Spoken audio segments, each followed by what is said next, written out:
तर असं मत आहे की पृथ्वी तलावावर हा एकमेव असा व्यवसाय आहे की ज्याला स्पर्धा नाही. याच्याशिवाय मी बिटल शेळीपालनाचे कल्पना करू शकत नाही. बर. आणि म्हणजे जे काय बी आहे मी आज ते एकामुळेच आहे. जे साधारण कितव्या महिन्यात माझ्यावर येते आणि साधारण एका वर्षामध्ये साधारण किती ते रूम येऊ शकतात त्यांच्यापासून? जर तुम्ही पाटींचा विचारा म्हणजे सुरुवातीपासून जे पाटी सांभाळून घरी तयार करणारे असतात आणि जर तुमचं व्यवस्थित चारा नियोजन, मिनरल मिक्सचर, खुराक वगैरे हे जर टाइम टू टाइम असेल तर 6व्या-7व्या महिन्यात पण पाटी ह्या माझावर येतात. पण कमीत कमी 2 दात होईपर्यंत ते क्रॉस न करणं म्हणजे बोकडाकडून भरवली गेली नाही पाहिजे. का तर तिच्यामधले तिची शारीरिकची संपूर्ण वाढ झाली पाहिजे. जर तुम्ही लवकरच जर ती क्रॉस केली गेली तर मग ती नंतर होणारी पिल्ल ही थोडी कमजोर होणं. बरोबर. दुसरी गोष्ट दूध देण्याची क्षमता कमी होणं. आणि तिसरी गोष्ट तिची स्वतःची पण नंतर जी वाढ होणारी असते ती वाढ न होणं. ह्या गोष्टी कारणीभूत म्हणजे ह्या गोष्टी घडतात आणि हे शेळीपालनासाठी घातक आहे. त्यामुळे जरी तुमची पाट ही 6व्या-7व्या महिन्यात जरी माझ्यावर आली तर कमीत कमी 2 दात होईपर्यंत म्हणजे 12 ते 14-15 महिनेपर्यंत ती बोकडाकडनं भरवली नाही गेली पाहिजे. बरोबर. आता याच्यात अजून एक सांगतो आमच्या बिटल मध्ये. आता हे 2 दात हे कुठल्या बाकी सगळ्या शेळ्यांमध्ये आलं. बिटल मध्ये सध्या काय चाललंय की माझी शेळी ही उंच पाहिजे जास्त. याच्यासाठी बरेच म्हणजे इव्हन मी सुद्धा असं दुसऱ्याला काय नाही पण मी सुद्धा एक दोन फिमेल, दोन नाही एकच फिमेल मी 6 दात होईपर्यंत क्रॉस नव्हती केली पाट. पहिला रो पाट 6 दात म्हणजे लगभग 18 महिने 2 वर्षापर्यंत.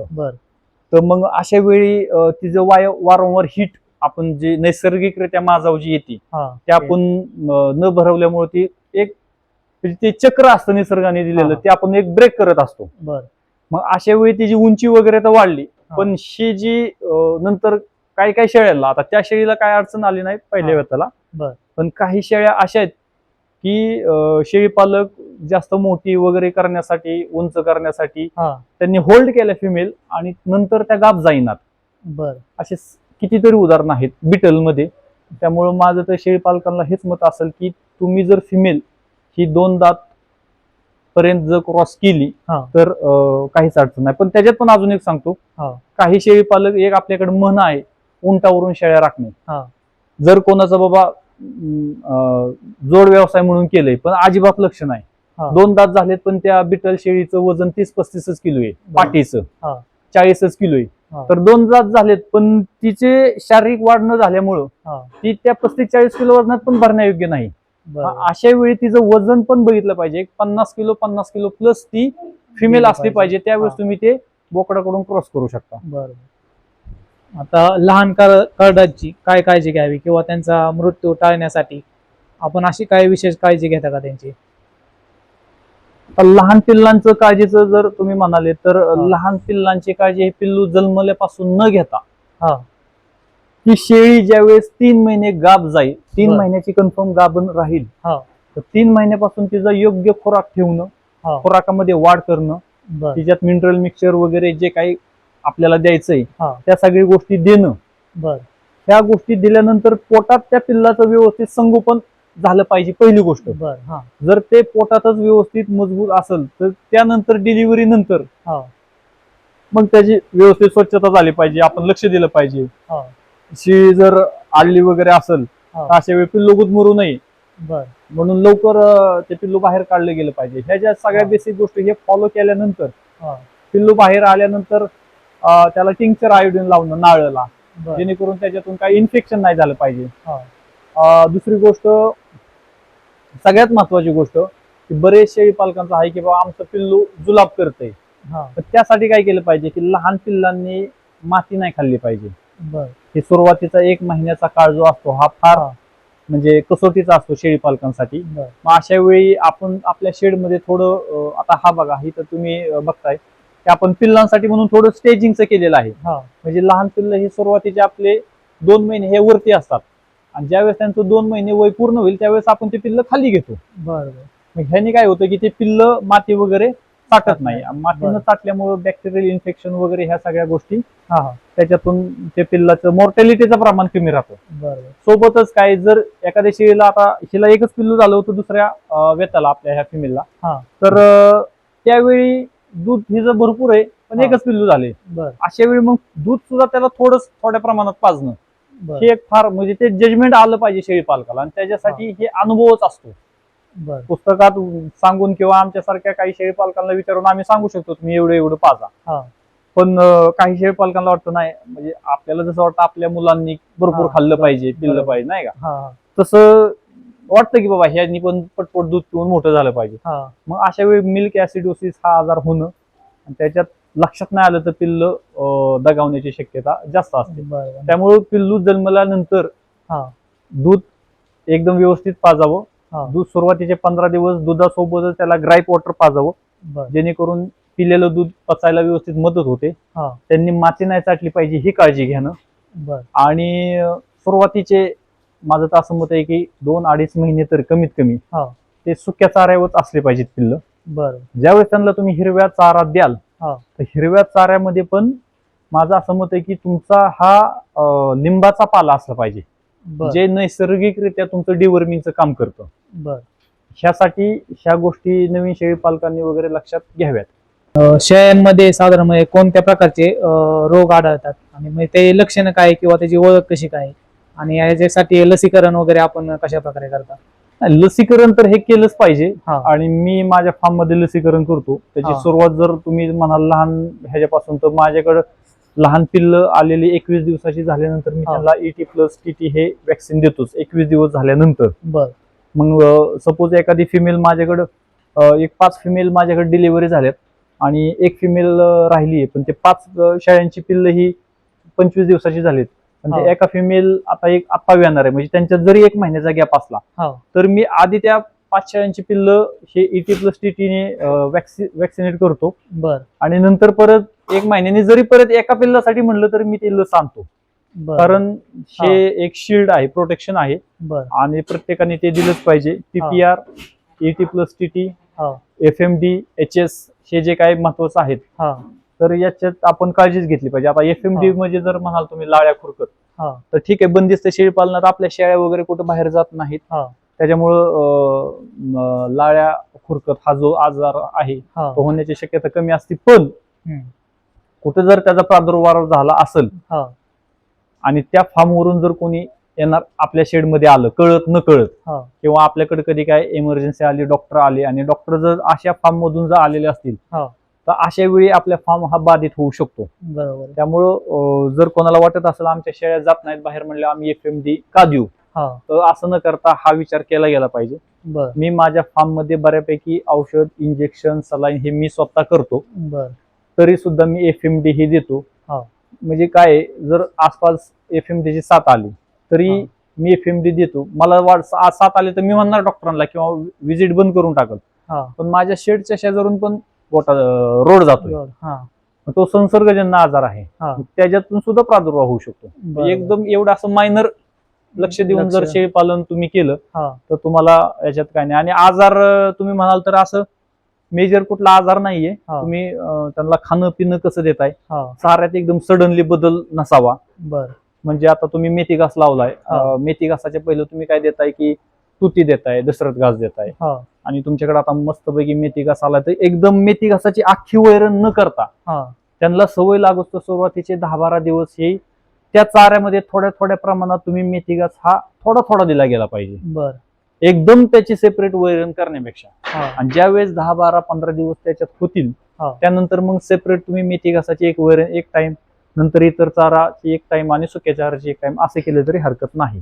बर. चाऱ्यातील एकदम बदल हा टाळला गेला पाहिजे. ब्रीडर आहे प्रसिद्ध एक्का, त्याची काय वैशिष्ट्य आहे आणि काय सांगा एक्का बद्दल? आपला हा जो बोकड आहे हे पंजाब मधले प्रसिद्ध शेळी पालक आहेत, हा मट्टीबाई. बर त्यांनी त्यांचा एक बोकड दिला होता काला, बर त्याचं नाव काला होतं. हा नाशिकला त्यांनी एका शेळी पालकाला दिला होता तो बोकड. हा तर त्याचा हा डायरेक्ट मुलगा आहे. बर आणि म्हणजे अत्यंत प्रसिद्ध असे शेळी पालक आहेत ते. हा म्हणजे त्यांच्याकडचे प्राणी महाराष्ट्रात आणून हा काही शेळी पालक हे आम्ही पंजाबवरून बिटल आणले, बरोबर. असे सांगणारे पण काही आहेत. हा अशा चांगल्याशा वंशावळीतून चांगल्या खाणीतून हा हा बोकड आलेला आहे. बर वैशिष्ट्य म्हणलं तर आता काय समोर तुम्ही बघताय, शेळी पालक बघतील सध्या काय काय ह्याच्यात दिसते ते. उंची वगैरे सगळी व्यवस्थित आहे. जे बोकडामध्ये अॅग्रेशन असावं लागतं ते आहे. सगळ्यात महत्वाचं ही छाती, त्याची ही जी झालर आहे, ह्या सगळ्या गोष्टी ह्या मेल मध्ये असल्या पाहिजेत. आणि बाकी आहे समोर जे आहे ते. किती वर्षाचा आहे हा आता 21 जूनला याला 4 वर्ष पूर्ण झाले. बरोबर. एक्क्यामुळे आपल्या म्हणजे व्यवसायात काय बदल जाणवला? खूप बदल झाला. म्हणजे याच्याशिवाय मी बिटल शेळीपालनाचे कल्पना करू शकत नाही. बर. आणि म्हणजे जे काय बी आहे मी आज हा ते एकामुळेच आहे, त्यामुळे काय अजून बाकी. एकाचा खुराक वगैरे कशा प्रकारे असतो? रेग्युलर खुराक मी जो शेळ्यांना देतो तोच खुराक देतो याला. बरोबर. फक्त याला ऍडिशनल मी हरभरा थोडा देतो. बर. हा हरभरा याला मी ऍडिशनल देतो, बाकी शेळ्यांच्या ह्याच्या खुराकापेक्षा. तर शेतकरी बांधवांना आपण काय प्रशिक्षण शिबिर वगैरे आयोजन करता का? हा प्रशिक्षण पण आपण देतो. बर. पण आता एक ह्या पावसाळ्याच्या ह्याच्यामुळे जरा आपण थांबवलंय. बर. आपले एक 8 बॅच झालेले आहेत. बर. 8 बॅच मध्ये बरेच शेळी पालक आले. आणि आपण त्यांना व्यवस्थित मार्गदर्शन वगैरे करून, बर, आणि फक्त प्रशिक्षणापुरतं न ठेवता नंतर पण त्यांना कायमस्वरूपी आपण त्यांच्या टच मध्ये असतो. बर. आणि काही अडी अडचणी आल्या, मेडिसिन, चारा नियोजन वगैरे ह्या ज्या काही गोष्टी आहेत तर आपण त्यासाठी त्यांना सहकार्य करतो. बरोबर. कारण सगळ्यात महत्वाचं शेळी पालनात जर योग्य मार्गदर्शन नसेल, बरोबर, तर नक्कीच हा व्यक्ती फसला जातो, त्याची फसवणूक होते.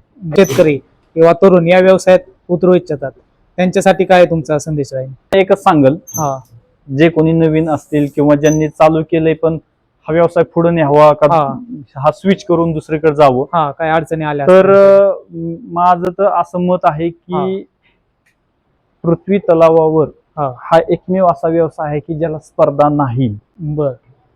हा एकमेव असा व्यवसाय आहे की ज्याला स्पर्धा नाही. बर. तर तुम्ही म्हणाला आता स्पर्धा कशी नाही, तर मी त्याच्यात तुम्हाला समजून सांगतो. आज जर संपूर्ण मार्केटची मागणी बघितली तुम्ही, तर त्याचा पुरवठा हा करूच शकत नाही. बरं. दिवसेंदिवस मागणी वाढत, दिवसेंदिवस मागणी वाढत चालली आहे. सांभाळणारी लोक कमी होत चाललेत. म्हणजे जे काय आपले मेंढपाळ जुने होते, म्हणजे तुम्ही मी लहान असताना बघितलं तर गावात मेंढ्या आल्या तर 500-500, 1000-1000 मेंढपाळ दुष्काळी भागातून आमच्या भागात येत होते चारण्यासाठी.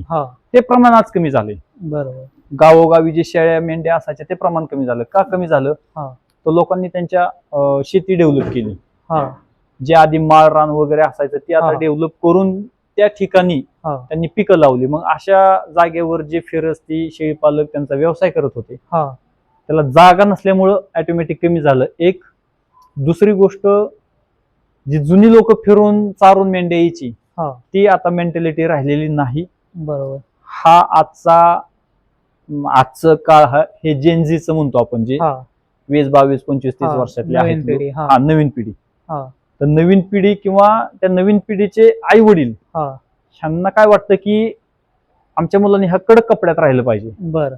त्यांनी असं कुठं काही काम नाही केलं पाहिजे. ते 10, 12, 15 हजार त्याला 8, 10 तास तिकडे कुठेतरी ट्रॅफिक मध्ये ह्याच्यात कंपनीत कुठेही काम करायला लावतील खाली, पण ह्या व्यवसायाकडे नाही केलं पाहिजे. का? अजूनही या व्यवसायाला हा एकदम असं थोडं कमी दर्जाचा समजला जातो. बरोबर. पण मी हे सांगेल की हा व्यवसाय फक्त 2 समाजातील 2 घटकांना समजला. एक घटक ज्याच्याकडे काही नाही, मग काय करायचं, तर मग शेळ्या मेंढ्या घ्या, रानात चरून फिरून आणा, त्याला याच्यातला गुन्हागार समजतो. आणि दुसरा घटक ज्याच्याकडे सगळं आहे, म्हणजे तो व्यवस्थित 10, 15, 20 लाख चांगल्या शेडमध्ये लावल, 50-100च्या क्वांटिटीमध्ये तो शेळ्या करल, चारा नियोजन व्यवस्थित करल, हे सगळं करायला एक गडी असेल, त्याच्याकडे 2-3 जोड्या असतील, त्यांच्यावर एक मॅनेजर असेल, आणि हे सगळं करून घेतो का, तर त्याला याच्यातला गुन्हागार माहिती. हे समाजातील 2 घटक सोडता जे मध्यमवर्गीय आहेत, हळूहळू आता वळायला लागलेत. त्या मध्यमवर्गीय शेळीपालकांनी, तरुणांनी खरं तर या व्यवसायाकडे बघितलं पाहिजे. तुम्ही याच्यात जेवढं कराल तेवढं याच्यात कमी आहे. नक्कीच खूप छान प्रकारे मार्गदर्शन केलं. धन्यवाद.